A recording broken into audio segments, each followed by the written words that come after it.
Manufacturing രംഗത്തേക്ക് ഇറങ്ങുന്ന നമ്മൾ തിരഞ്ഞെടുത്ത പ്രോഡക്റ്റിലെ നമ്മളുടെ എതിരാളികളെ നമ്മൾ എങ്ങനെ വിശകലനം ചെയ്യാം എന്നൊന്ന് നോക്കാം. നിങ്ങൾ ഏറെ നാളായി കാത്തിരിക്കുന്ന ആ വലിയ കോൺട്രാക്റ്റ് നിങ്ങളുടെ എതിരാളി തട്ടിയെടുത്തോ? നിങ്ങളുടെ മാർക്കറ്റ് ഷെയർ കുറയുകയാണോ? എന്തുകൊണ്ടാണെന്ന് നിങ്ങൾക്ക് ഉറപ്പില്ലേ?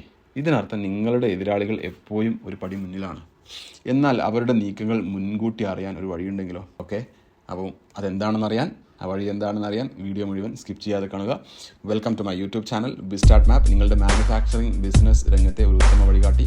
Please subscribe my channel. ഇന്നത്തെ മാനുഫാക്ചറിങ് മേഖലയിൽ പിടിച്ചു നിൽക്കാൻ ബുദ്ധിമുട്ടുന്നുണ്ടോ? വിഷമിക്കേണ്ട. നിങ്ങളുടെ എതിരാളികളെക്കുറിച്ച് അറിയേണ്ട വിവരങ്ങളെല്ലാം നമുക്ക് ചുറ്റുമുണ്ട്. അത് കണ്ടെത്താനും വിശകലനം ചെയ്യാനും നിങ്ങളുടെ വിജയത്തിനായി ഉപയോഗിക്കാനുമുള്ള ഒരു ലളിതമായ വഴിയാണ് ഈ വീഡിയോയിൽ നമ്മൾ ചർച്ച ചെയ്യുന്നത്. ഇതോടെ നിങ്ങൾക്ക് കൂടുതൽ മികച്ച തീരുമാനങ്ങളെടുത്ത് മുന്നേറാൻ വേണ്ടിയിട്ട് പറ്റും. ഇതിനായി 5 കാര്യങ്ങളാണ് നമ്മൾ ചെയ്യാൻ പോകുന്നത്. ഒന്നാമത്തത്, നിങ്ങളുടെ യഥാർത്ഥ എതിരാളികളെ തിരിച്ചറിയും. ആരാണ് നമ്മുടെ യഥാർത്ഥ എതിരാളികൾ എന്നുള്ളത് നമ്മൾ തിരിച്ചറിയണം. 2, അവരുടെ ഉൽപ്പന്നങ്ങളും വിലയും പഠിച്ച് ദൗർബല്യങ്ങൾ കണ്ടെത്തും. 3, അവരുടെ മാർക്കറ്റിംഗ് രീതികൾ മനസ്സിലാക്കി. 4, സ്വാട്ട് അനാലിസിസിലൂടെ അവരുടെ ശക്തിയും ദൗർബല്യവും വേർതിരിക്കും. അവസാനം ഈ വിവരങ്ങൾ വെച്ച് നിങ്ങളുടെ ബിസിനസ്സിനായി ഒരു ആക്ഷൻ പ്ലാൻ തയ്യാറാക്കുക. ഇതാണ് നമ്മൾ ഈ പറഞ്ഞ അനാലിസിസിൻ്റെ 5 സ്റ്റെപ്പുകൾ എന്ന് പറയുന്നത്. നമ്മൾ ഒന്നാമത്തെ സ്റ്റെപ്പിലേക്ക് കിടക്കാം. ആരാണ് നമ്മളുടെ യഥാർത്ഥ എതിരാളി അല്ലെങ്കിൽ കോമ്പറ്റേറ്റർ എന്ന് മനസ്സിലാക്കുന്നതാണ് അതിലെ ഫസ്റ്റ് സ്റ്റെപ്പ്. എല്ലാവരും നമ്മളുടെ എതിരാളികളല്ല. ശരിക്കും നമ്മളുടെ കമ്പനിയുടെ നമ്മളുടെ പൊസിഷൻ, മാർക്കറ്റിലെ പൊസിഷൻ അനുസരിച്ച് നമ്മളുടെ എതിരാളി ആരാണോ എന്നുള്ളത് നമ്മൾ ആദ്യം വ്യക്തമായിട്ട് നമ്മൾ മനസ്സിലാക്കണം. ആദ്യം നിങ്ങളുടെ എതിരാളികളെ ശരിയായി തിരിച്ചറിയണം.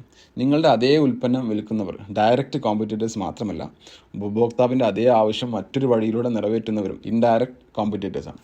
പുതിയതായി ഈ രംഗത്തേക്ക് വരുന്നവരും എമർജിങ് കോമ്പറ്റേറ്റേഴ്സ് നിങ്ങളുടെ ലിസ്റ്റിൽ വേണം. ഇൻഡസ്ട്രി റിപ്പോർട്ടുകളും ട്രേഡ് ഷോകളും നിങ്ങളെ സഹായിക്കും. ഇതെങ്ങനെ നമുക്ക് അറിയാൻ വേണ്ടിയിട്ട് പറ്റാം? നമുക്കറിയാം, നമ്മുടെ നാടുകളിൽ ഒരുപാട് എക്സിബിഷനുകളും എക്സ്പോകളൊക്കെ നടത്താറുണ്ട്. നമ്മൾ ഓരോ മേഖലകളിലും വൻ നഗരങ്ങളിലും ചെറിയ നഗരങ്ങളിലൊക്കെ എക്സ്പോ നടത്താറുണ്ട്. പുതിയ പ്രോഡക്റ്റുകളും ഓൾറെഡി മാർക്കറ്റിലുള്ള കമ്പനികൾ നടത്തുന്നതും അതുപോലെ തന്നെ പുതുതായിട്ട് വരുന്ന കമ്പനികൾ അവരുടെ പ്രോഡക്റ്റ് അല്ലെങ്കിൽ അവരുടെ കമ്പനിനെ മാർക്കറ്റിൽ ഇൻട്രൊഡ്യൂസ് ചെയ്യാനൊക്കെ ഇങ്ങനത്തെ ട്രേഡ് എക്സ്പോകളാണ് അവർ ഉപയോഗിക്കാറ്. അപ്പോൾ അതുകൊണ്ട് തീർച്ചയായിട്ടും ഈ മാനുഫാക്ചറിങ് ബിസിനസ് രംഗത്തുള്ള ആളുകൾ എല്ലാം എന്തുകൊണ്ടും ഇങ്ങനത്തെ എക്സ്പോകളും ഷോകളും മറക്കാതെ കാണണമെന്നാണ് ഞങ്ങളുടെ അഭിപ്രായം, നിർബന്ധമായിട്ടും. അപ്പം നമ്മുടെ ശരിയായിട്ടുള്ള നമ്മളുടെ കോമ്പറ്റേറ്റേഴ്സിനെ നമ്മൾ ഐഡൻറ്റിഫൈ ചെയ്തു ഫസ്റ്റ് സ്റ്റെപ്പിൽ. രണ്ടാമത് നമ്മൾ അവരുടെ പ്രോഡക്റ്റുകളും പ്രൈസിങ്ങുകളും നമ്മളൊന്ന് ബ്രേക്ക് ഡൗൺ ചെയ്യാനുള്ളതാണ്. Breaking down their products and pricing. അപ്പോൾ അവരുടെ ഉൽപ്പന്നങ്ങളെയും വില നിലവാരത്തെയും കുറിച്ച് നമ്മൾ കൃത്യമായിട്ട് ഒരു ഷീറ്റ് ഉണ്ടാക്കാം. നമുക്ക് ഓരോ എതിരാളികളെയും അവരുടെ എന്തൊക്കെ പ്രോഡക്റ്റ് ഉണ്ട്, ആ പ്രോഡക്റ്റുകളുടെയൊക്കെ പ്രൈസിങ് ഏത് രീതിയിലാണെന്നുള്ളൊരു ചാർട്ട് ഉണ്ടാക്കാം. അവർ കുറഞ്ഞ വിലക്കാണോ അതോ പ്രീമിയം ഗുണമേന്മക്കാണോ പ്രാധാന്യം നൽകുന്നതെന്ന് ശ്രദ്ധിക്കുക. ചില കമ്പനികൾ അവർ കൂടുതൽ എമൗണ്ടിന് പ്രൈസിങ് ചെയ്തിട്ട് നല്ല ക്വാളിറ്റി പ്രോഡക്റ്റ് കൊടുക്കുന്നതിൽ ഇരിക്കുന്ന ആളുകളുണ്ടാവും. ചില ആളുകൾ ക്വാളിറ്റി കുറച്ചിട്ട് പ്രൈസിങ് കുറച്ച് കൊടുക്കുന്ന ആളുകളുണ്ട്. അപ്പോൾ ഏത് കാറ്റഗറിയിലാണ് ആ കമ്പനി പെടുന്നത് എന്നുള്ളത് നമ്മൾ ഈ ഒരു ലിസ്റ്റിങ്ങിലൂടെ നമുക്ക് അറിയാൻ വേണ്ടിയിട്ട് പറ്റും. അവരുടെ വില നിർണ്ണയത്തിലെ പഴുതുകൾ നമ്മൾ കണ്ടെത്തണം. ഒരു പക്ഷേ വില കുറഞ്ഞ എതിരാളികൾക്ക് കസ്റ്റമർ സപ്പോർട്ട് കുറവായിരിക്കും. ഈ വിടവുകളാണ് നിങ്ങളുടെ അവസരം. അപ്പം ഇത് സൂക്ഷ്മമായിട്ട് പരിശോധിച്ച് കഴിഞ്ഞാൽ, ഈ പറഞ്ഞ കാര്യങ്ങൾ സൂക്ഷ്മമായിട്ട് പരിശോധിച്ച് കഴിഞ്ഞാൽ നമുക്ക് എന്താണ് അവരുടെ സ്ട്രാറ്റജി എന്നുള്ളത് മനസ്സിലാക്കാൻ വേണ്ടിയിട്ട് പറ്റും. ഒന്നാമത്തെ നമ്മൾ സ്റ്റെപ്പ് എന്ന് പറയുന്നത് decoding there market positioning and messaging. അപ്പോൾ നമ്മുടെ എതിരാളികൾ മാർക്കറ്റിൽ ഏത് പൊസിഷനിലാണ് ഇപ്പോൾ ഉള്ളത് എന്നുള്ളതും അവരുടെ വെബ്സൈറ്റും ബ്രോഷറുകളും സോഷ്യൽ മീഡിയയും പരിശോധിക്കുക. നമ്മൾ ഉപഭോക്താക്കളുടെ മനസ്സിൽ എന്ത് സ്ഥാനം നേടാനാണ് അവർ ശ്രമിക്കുന്നത് എന്ന് നോക്കുക.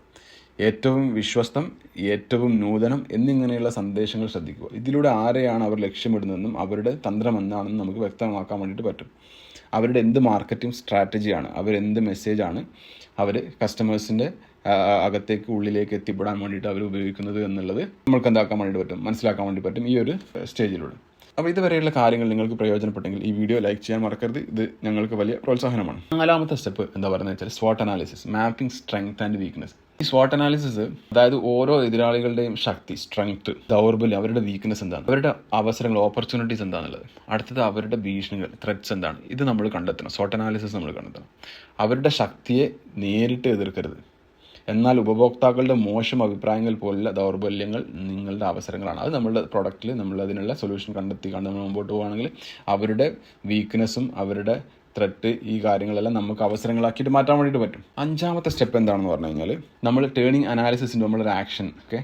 വിശകലനം മാത്രം പോരാ. നമ്മളിപ്പോൾ 4 സ്റ്റെപ്പിൽ നമ്മൾ ചെയ്ത കാര്യങ്ങളിലൂടെ നമ്മൾ കണ്ടെത്തലുകളുണ്ടല്ലോ, ഇതൊക്കെ നമ്മൾ എങ്ങനെ ആക്ഷനിലേക്ക് എടുത്തിട്ട് നമ്മളുടെ പ്രോഡക്റ്റിനെ ഏറ്റവും മികച്ചതാക്കിയിട്ട് ജനങ്ങളുടെ ഉള്ളിലേക്ക് എത്തിക്കാം, ജനങ്ങളുടെ കൈകളിലേക്ക് എത്തിക്കാമെന്ന് നമ്മൾ എന്ത് ചെയ്യണം? നമ്മൾ വ്യക്തമായിട്ടുള്ള ഒരു ആക്ഷൻ പ്ലാൻ നമ്മൾ ഉണ്ടാക്കണം. അതിൻ്റെ അടിസ്ഥാനത്തിൽ നിങ്ങൾ ശേഖരിച്ച വിവരങ്ങൾ ഉപയോഗിച്ച് 3 ചോദ്യങ്ങൾക്ക് ഉത്തരം കണ്ടെത്തുക. ഒന്നതാണ്, എവിടെയാണ് നമുക്ക് വ്യത്യസ്തരാകാൻ കഴിയുക എന്നുള്ളത്. മേലെ പറഞ്ഞ ഡാറ്റയുടെ അടിസ്ഥാനത്തിൽ ഇത് തീരുമാനമെടുക്കാം. നമ്മളുടെ ദൗർബല്യങ്ങൾ എന്തെല്ലാമാണെന്ന് നമുക്ക് മനസ്സിലാക്കാൻ പറ്റും. നമ്മുടെ ആദ്യത്തെ നീക്കം എന്തായിരിക്കണം? ഒരു കാര്യത്തിൽ ശ്രദ്ധ കേന്ദ്രീകരിച്ച് ഉടൻ നടപടിയെടുക്കുക. ഈ 3 ചോദ്യങ്ങളിൽ നിന്ന് ഒരു കാര്യത്തിൽ ശ്രദ്ധ കേന്ദ്രീകരിച്ച് ഉടൻ നടപടിയെടുക്കുക. മാനുഫാക്ചറിങ് മേഖലയിലെ പുതിയ തന്ത്രങ്ങളെക്കുറിച്ച് അറിയാൻ ഈ ചാനൽ സബ്സ്ക്രൈബ് ചെയ്ത് നോട്ടിഫിക്കേഷൻ ബെൽ അമർത്തുക. ഇനി നിങ്ങളോടൊരു ചോദ്യം, എതിരാളികളെ വിശകലനം ചെയ്യുമ്പോൾ നിങ്ങൾ നേരിടുന്ന ഏറ്റവും വലിയ വെല്ലുവിളി എന്താണ്? കമൻറ്റിൽ രേഖപ്പെടുത്തുക. അപ്പോൾ നമ്മൾ 5 കാര്യങ്ങൾ പഠിച്ചു. എതിരാളികളെ തിരിച്ചറിഞ്ഞു, അവരുടെ ഉൽപ്പന്നങ്ങളും മാർക്കറ്റിങ്ങും വിലയിരുത്തി, SWOT അനാലിസിസ് നടത്തി, അത് ഒരു ആക്ഷൻ പ്ലാനാക്കി മാറ്റിയിട്ട് നമ്മളുടെ പ്രോഡക്റ്റിനെ ഇമ്പ്രൂവ് ചെയ്യാനുള്ള നടപടി നമ്മൾ എടുത്തു. ഇനി നിങ്ങൾക്ക് കണ്ണുമടച്ച് മുന്നോട്ട് പോകേണ്ട, വ്യക്തമായ ധാരണയോടെ വിപണിയെ നയിക്കാൻ നിങ്ങൾക്ക് സാധിക്കും. ഓക്കെ, പോയി വിജയിക്കും. അപ്പോൾ നല്ലൊരു മാനുഫാക്ചറിങ് ബിസിനസ് തുടങ്ങുന്നതിൻ്റെ സ്റ്റെപ്പ് ബൈ സ്റ്റെപ്പ് ആയിട്ടുള്ള വീഡിയോയുടെ ഭാഗമായിട്ട് നാളെ നമ്മളുടെ ചാനലിൽ എങ്ങനെ നമുക്ക് വിദേശ രാജ്യങ്ങളിൽ നിന്നോ അന്യ സംസ്ഥാനങ്ങളിൽ നിന്നോ കൊണ്ടുവരുന്ന പ്രോഡക്റ്റുകൾക്ക് ഒരു സബ്സ്റ്റിറ്റ്യൂഷനായി ഇവിടെ തന്നെ തദ്ദേശീയമായി നിർമ്മിക്കാം എന്ന വിഷയത്തെക്കുറിച്ച്, ഈ ഒരു അവസരം എങ്ങനെ ഉപയോഗിക്കാം എന്ന വിഷയത്തെക്കുറിച്ച് വീഡിയോ ഉണ്ടായിരിക്കുന്നതാണ്. Please stay tune. Thank you.